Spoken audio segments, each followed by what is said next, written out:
Have you ever had a moment where life feels off?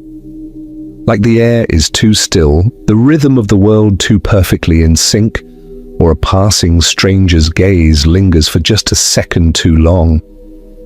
It's that fleeting sensation, a whisper of doubt that perhaps what you see, touch, and hear isn't quite what it seems.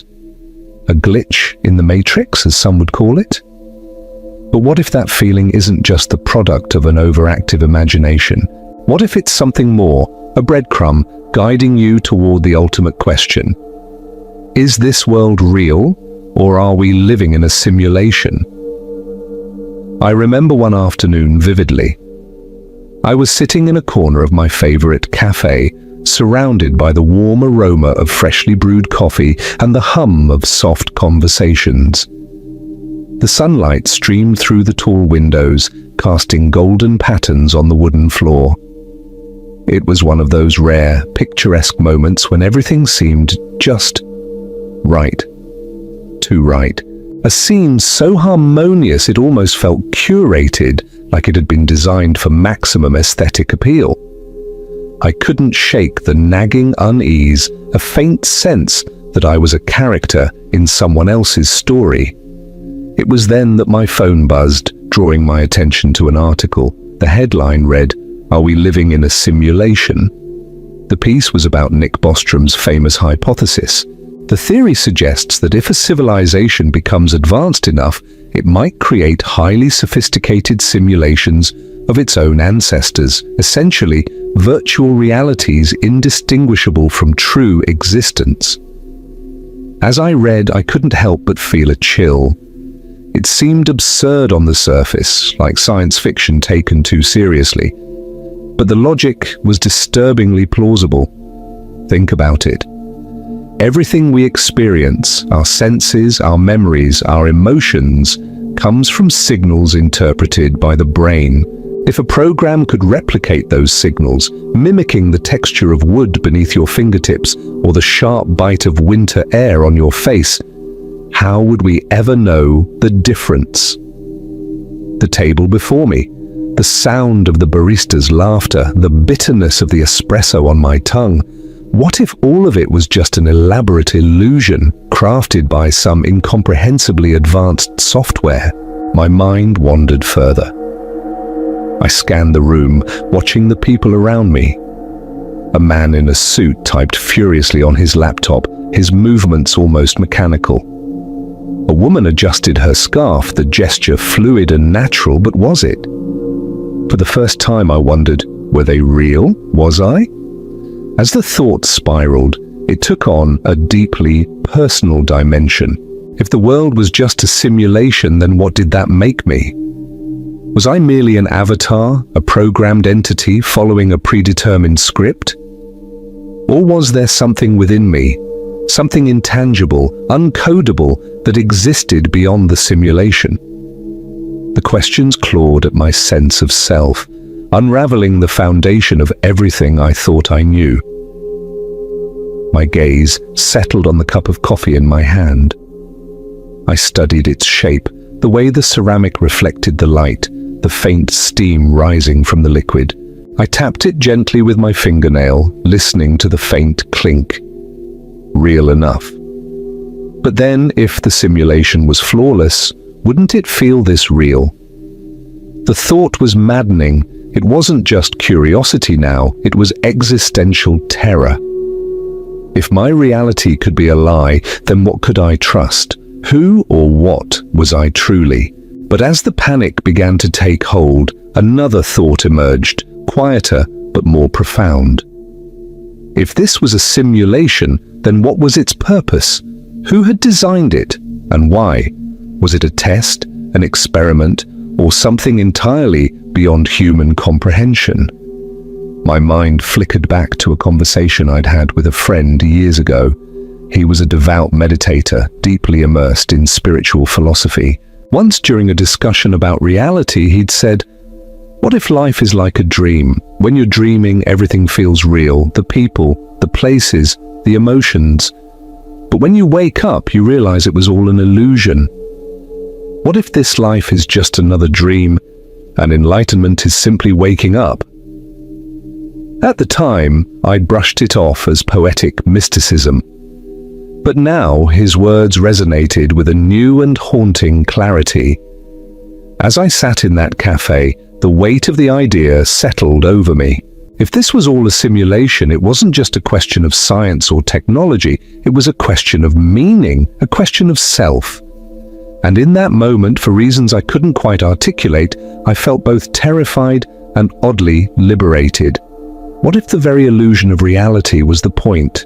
What if, hidden within the simulation, there was something more, something real, waiting to be discovered? I leaned back in my chair, staring out of the window at the bustling street beyond. Cars zipped by, their headlights glinting in the late afternoon sun.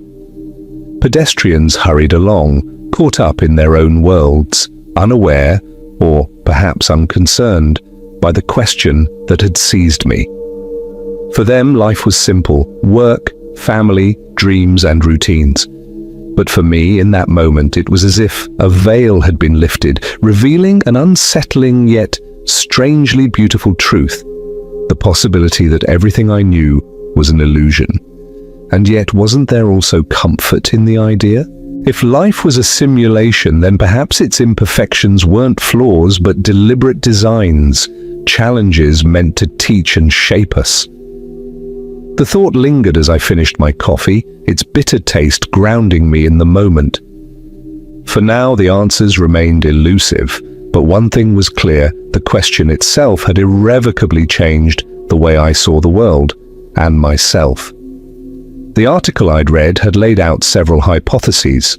One theory suggested that advanced civilizations might create simulations to study their ancestors. It made a certain kind of sense. After all, don't we run simulations of our own? Scientists recreate ancient ecosystems, project climate models, and even simulate human behavior to predict economic trends. If we, with our relatively rudimentary technology, already do this, wouldn't a far more advanced civilization do the same on an unimaginable scale? But another theory sent chills down my spine: the idea that this simulation might not be a study but a prison, a system designed not to enlighten or observe, but to confine. What if the purpose was to keep us unaware of some greater truth, something we were never meant to discover? My thoughts drifted to religion and philosophy, realms that have wrestled with the nature of reality for centuries. The parallels were striking. The concept of grand illusion suggests that the physical world is not the ultimate truth. Instead, it's a veil, a mirage that obscures the unchanging reality of the divine. Similarly, Plato's allegory of the cave described a world where humans, shackled and forced to watch shadows on a wall, mistake the illusions for reality. Even in Christianity, there are whispers of this idea that the material world is fleeting and that true existence lies beyond. I began to wonder, were these ancient teachings early attempts to articulate what we now call simulation theory? After all, the language of divinity and philosophy was the only framework they had to describe something so abstract, so beyond their understanding. Perhaps the idea that life is an illusion isn't new. It's just that now we've given it a technological context. The tension within me grew as I grappled with the implications. If reality is a simulation, then who or what created it? Was it a benevolent creator, akin to the gods of mythology, designing a world for us to experience and learn from? Or was it something colder, more mechanical, a post-human civilization conducting experiments without regard for the beings inside them? But the most unsettling question wasn't about the creator, it was about myself. If the world is a simulation, then is my consciousness also simulated? Or is it something real, something separate from the program? This idea, this possibility that consciousness might be the only thing that's truly real, began to take root in my mind. As I walked through the streets, watching people go about their lives, I tried to imagine what it would mean if they weren't real in the way I thought they were. Was the elderly man feeding pigeons in the park merely a string of code? Were the children laughing on the swings nothing more than well-crafted simulations? And if that were true, then what was my role in all of this? Was I a player, like in a video game, navigating a pre-designed world? Or was I just another character, unaware of the larger script? My internal struggle deepened as I reflected on my own experiences. The memories of love, loss, joy, and pain, were they authentic? Or were they programmed responses calculated to mimic the complexity of real emotion? And if they were fake, did that make them any less meaningful? The thought was dizzying, and for a moment I felt utterly untethered, as though the ground beneath my feet had dissolved. But then a curious thing happened. Amid my spiraling doubts, I remembered the teachings of my friend, the one who meditated daily and spoke of awakening. He had once told me, even if the world is an illusion, it doesn't mean it's meaningless. In fact, it might mean the opposite. If reality is a dream, then your actions within it take on a new kind of significance. They're not just about survival, they're about discovery. His words resonated now in a way they hadn't before. If this was a simulation, then maybe it wasn't meant to deceive, but to reveal. Maybe the glitches, the moments where the illusion faltered, were clues, breadcrumbs leading us toward a deeper understanding of ourselves and our purpose. Perhaps the simulation wasn't a prison, but a mirror reflecting the infinite possibilities of consciousness itself. This thought brought with it a strange kind of comfort. It reframed my unease not as a sign of something wrong, but as an invitation to explore.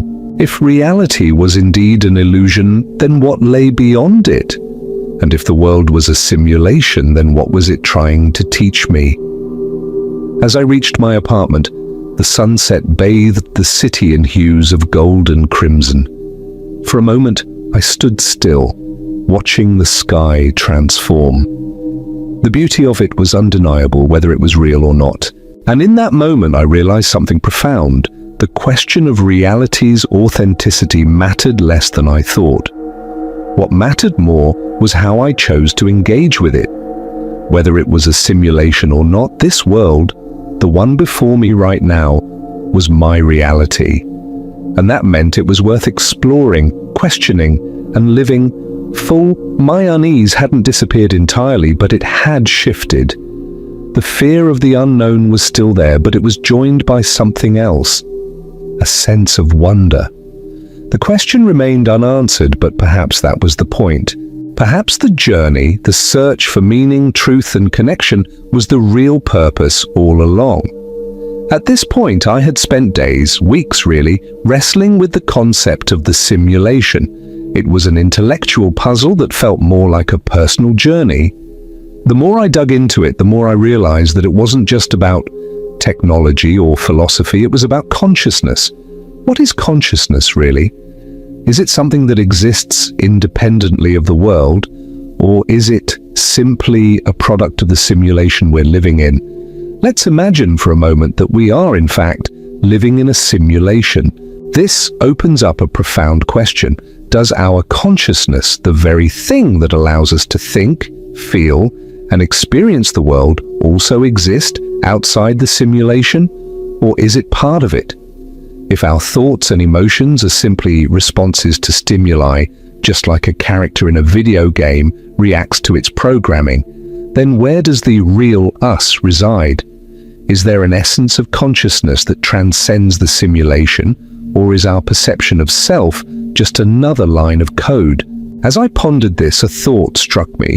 What if the simulation itself is a tool for evolution, a cosmic playground designed not to control us but to help consciousness evolve? Perhaps it's not about trapping us in an endless cycle, but about nudging us toward enlightenment. If you think about it, a game has rules and challenges. You must solve puzzles, face obstacles, and grow to reach the next level. The game may seem like a distraction, but in reality, it's shaping you, teaching you, expanding your capacity for understanding. This is where the teachings of Eastern philosophy began to collide with simulation theory. There's a parable in Buddhist teachings about enlightenment. A person is trapped in a dream, suffering, feeling desperate to escape. But when they finally realize they are dreaming, the suffering vanishes. Not because the dream changes, but because their understanding of it changes. What if the simulation is just like that? What if our journey is about waking up inside the dream? What if our purpose is not to escape the simulation, but to transcend it? I began to see the potential beauty in this. The very notion of a simulation could be a tool for consciousness to grow, not by rejecting reality, but by understanding it for what it is. If life is a game, then perhaps the key to enlightenment is not in avoiding the game, but in mastering it. This idea wasn't so foreign. In fact, it mirrored concepts I had encountered in many different spiritual traditions, where the path to truth isn't about fleeing the illusion, but about seeing through it and using it to deepen our understanding of the self. The more I thought about it, the more I felt a sense of urgency. If we truly are in a simulation, then it changes everything. It means the stakes are higher than we think. It's not just about survival or passing through life in a passive state. It's about actively engaging with the experience, questioning the rules, seeking out the hidden layers, and ultimately waking up. But waking up to what? To the realization that we are not just characters in a game, but players, participants in a far grander experiment than we can even fathom. This, of course, led to more questions. If the simulation is a tool for growth, who or what is behind it? Is it some advanced civilization that views us as children, guiding us toward enlightenment? Or is it a natural byproduct of consciousness itself, a self-created environment in which we play, learn, and evolve? It's hard to say, but one thing became clear: the simulation, if it exists, is not a trap. It's a mirror reflecting back our deepest questions, our fears, and our potential for growth. At the heart of this, there's another layer to explore: our own personal development. If we take this theory seriously, then we have to confront our own purpose within the simulation. Are we merely passive observers, or are we active participants, shaping our reality with every choice we make? The more I examined my life, the more I realized how much of my existence was driven by an unconscious script, a set of expectations, fears, and desires that I had never questioned.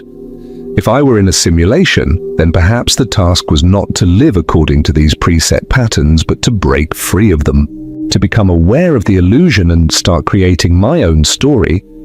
In that sense, the simulation theory becomes less about proving the existence of a digital world and more about examining the nature of existence itself. What does it mean to be conscious? What does it mean to be alive? If we are living in a simulation, perhaps the greatest discovery is that we are not defined by the simulation at all. We are defined by our capacity to question, to evolve, and to grow beyond it. This was where the plot thickened, where my understanding of the world and of myself began to shift.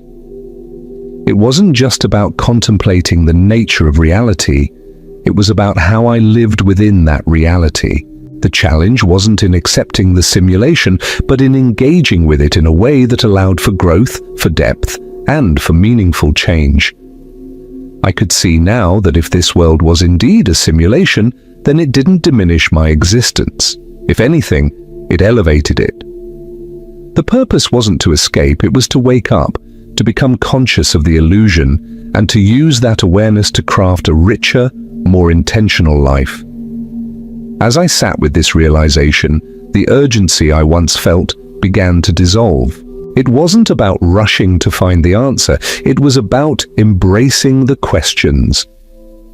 The beauty of the simulation, if it were one, was that it didn't have to be real to be meaningful. In fact, its very impermanence was what gave it value.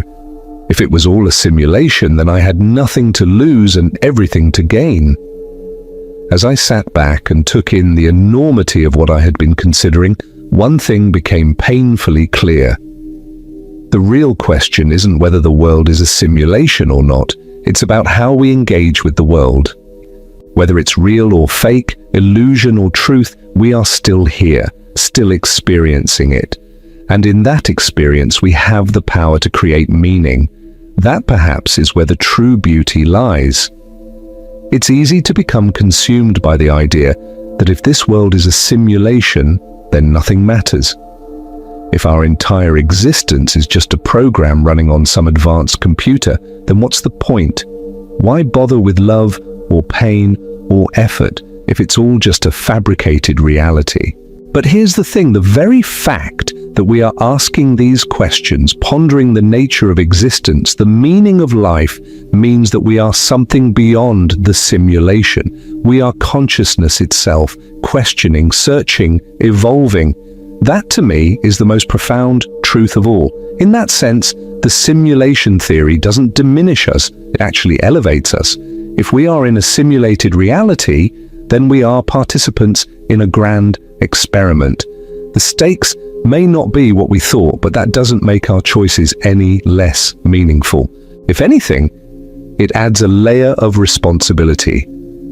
If life is an illusion, then the love we give, the kindness we show, and the wisdom we seek are all acts of defiance against the program, acts of free will that transcend the limitations of the simulation itself. Imagine it this way. In a video game, the character doesn't know it's a character. It doesn't know it's part of a larger game. But we, if we are conscious of the simulation, can be different. We can choose to break free from the constraints of the game's programming. We can choose to rise above the patterns that have been laid out for us, to make decisions not based on fear or habit, but on a conscious, intentional awareness. It's not about escaping the simulation. It's about waking up within it and recognizing that we have the power to shape the narrative, even if that narrative is a constructed reality.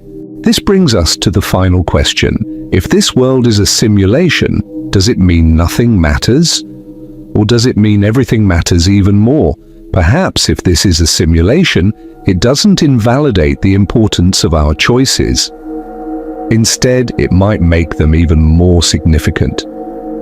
The stakes may not be physical, but they are emotional, psychological, and spiritual. Every act of kindness, every moment of connection, every spark of creativity isn't just part of the program, it might be the point of the program. The purpose of the simulation could very well be to help us evolve into beings who understand that reality is both real and unreal, and that the only truth that truly matters is the one we create for ourselves in the process. As I stand here now, I realize that the search for meaning is not a futile pursuit. It's the most important thing we can do. Whether we are players in a game, characters in a program, or conscious beings navigating a digital world, what matters most is how we choose to live, how we choose to love, how we choose to evolve. And so I invite you to reflect on this. The next time you encounter a glitch in the matrix, don't be afraid to embrace it. Instead of dismissing it as an error, take a moment to ask, is this real? And if it isn't, does it even matter? Because perhaps the beauty of life, whether it's real or simulated, is in the act of living it. In playing the game, not to win, but to learn, to grow, and to evolve. The question of whether we live in a simulation may remain unanswered, but the answer we find within ourselves, the way we live, the way we engage with this reality, is the answer that truly matters. What do you think? Are we living in a simulation? Or is this just another way for humans to explain the unexplainable? Share your thoughts in the comments. I'd love to hear your perspective. And don't forget to subscribe for more deep dives into the mysteries of existence.